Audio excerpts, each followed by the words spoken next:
This is part 3 of our incredible journey sailing the tall ship Duyfken from Sydney to Hobart for the Australian Wooden Boat Festival.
In episode 2 we arrived at Prosser Bay, but we ended up moving to Triabunna because we thought it would be more protected.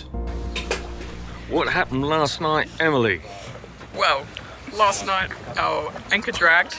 It had dragged in the evening and then it decided to drag again at 2:30 in the morning. So then we had to get up and drop out an emergency anchor. So that was fun. Now it's 7:30 and we've had breakfast and it's a lovely day. And the rain stopped and the wind stopped and, you know, it doesn't matter anymore. And where are we? Triabunna. Yeah. I'm sure the couch is full. That was fun. The way we wash the dishes, wash the dishes, wash the dishes. This is the way we wash the dishes. Just because they don't do the dishes at home. Harry, what's Brad doing? When we put the temporary brace lashing in, got a couple of twists in the brace, so we're taking the twist out of the brace, and now he's taking off the earring lashing to hold the brace back into the yard, and he put the earring lashing back on. When we're not sailing, every opportunity is taken to adjust or fix something. Tensioning the rig. All the way very gently. Better than it was.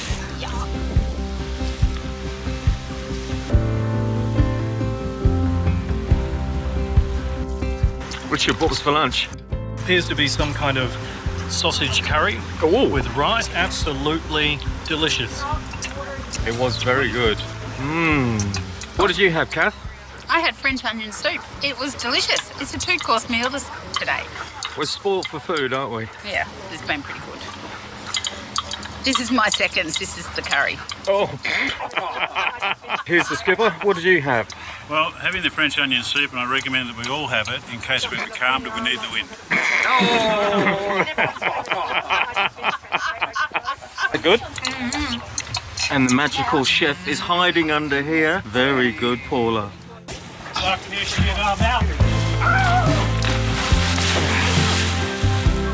So the adventurers are going for a bath after 7 days, and the water temperature is about 18, 19 degrees. It feels a lot colder apparently.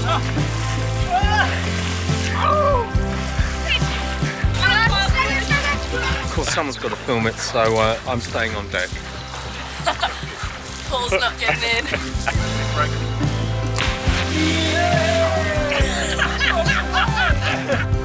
Go, man, go!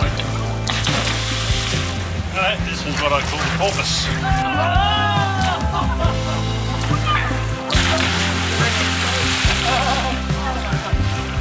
What was it like?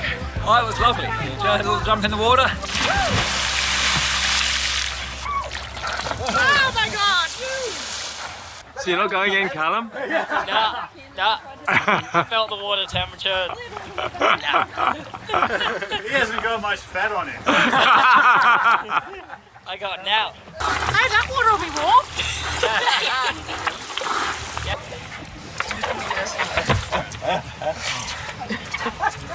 This afternoon we'll basically be working through port watch. Officially we'll have the watch from 4 p.m. till 8 p.m. and then the middle watch. And starboard watch will have 8 to 12 and 4 till 8. Time to continue our journey to Hobart. Oh, there we go.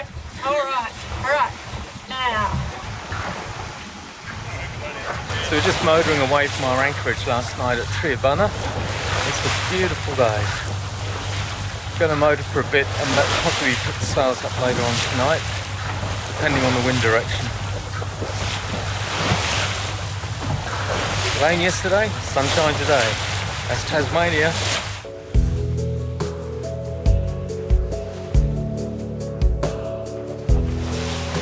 It will take another couple of days to travel the 164 kilometres or 88 nautical miles to get to Northwest Bay, where we intend to stay the night before heading into Hobart the next morning.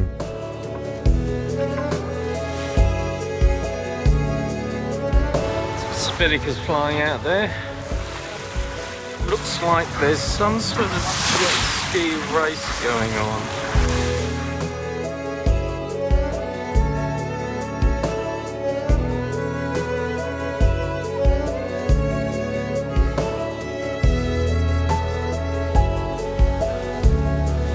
So just come on watch. Port watch is from 4 till 8 o'clock tonight. So we're 4 till 8 and then we're back on at midnight till 4.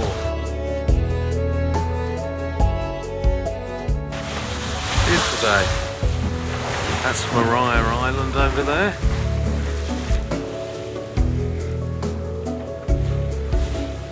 A salty sailor.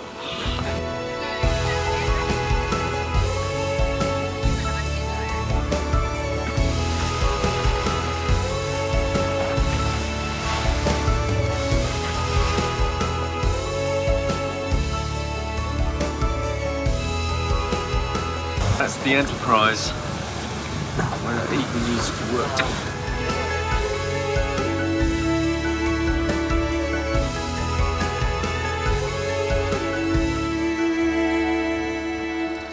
You might remember before we left Sydney, the decks of the Duyfken were leaking really badly and needed to be recorked. So a team of shipwrights, including Matt, Steve and Mike, spent hours and hours recorking the decks. And then we're going to pay it up with hot pitch with Steve's cooking over there. And there's a lot of seams. They all sleep under here like the string hammocks up. Thankfully, they fixed the problem, but there is a downside. There's a lot of excess that's got to come off. And it's rock hard when it's cold, so you can only do it when it's warm in the sun. What a laborious job. Thanks, Matt and Steve. Ah, that's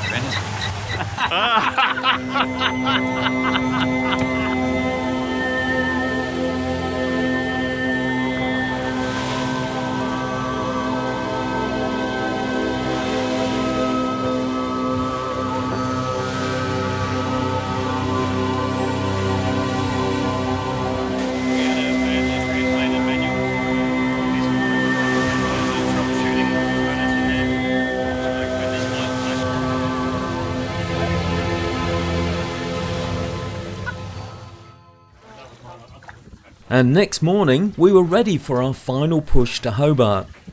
Well, actually, it was more of a pull. 2, 6! 2, 6! 2, 6! And if you're wondering why there's a call of 2-6 heave, well, 2 and 6 were the numbers given to the guys that had to pull the cannon back out through the gun port for firing. And the saying just stuck. So we're just leaving Northwest Bay, which is really nice. And we've got to go around this headland and about a 3-hour motor down to Hobart. That's the top of Mount Wellington over there.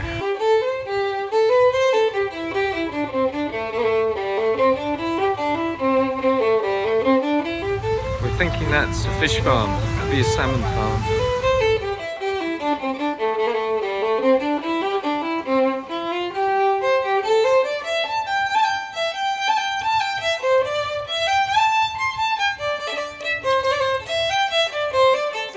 Why are we all eating apples and a banana?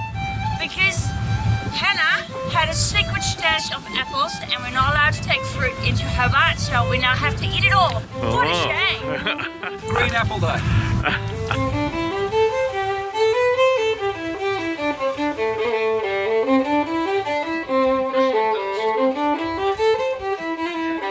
So that's a shot tower we just saw. They used to use that to make lead shot balls by dropping lead from the top, and by the time it hit the bottom it'd be round. And that shot tower was built in 1870.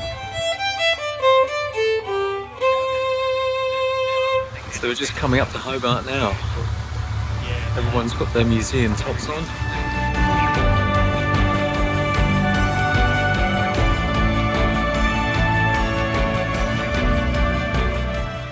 So after 11 days, with a crew of 17, we travelled 628 nautical miles, or 1,163 kilometres, from Sydney to Hobart. We had some very variable wind conditions, which meant we had to motor quite a lot, but we're glad to be here. The fun is about to begin.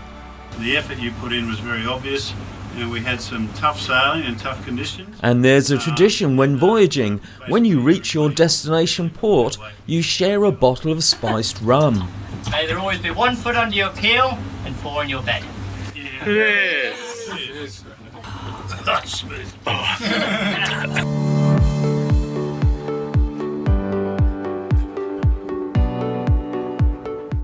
As we arrived 3 days early, we decided to take advantage of the good weather and spruce up the Duyfken. Over the next couple of days, we sand and repaint, We're always so busy.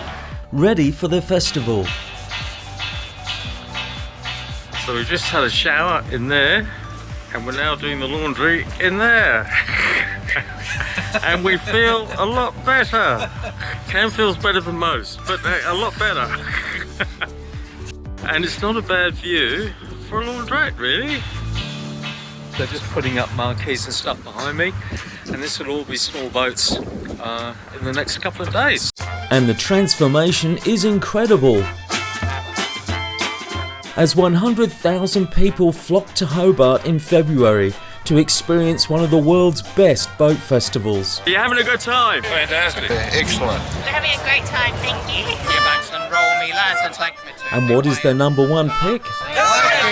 Duyfken. Oh, the Duyfken, of course. You really shouldn't miss it. And that's all next time.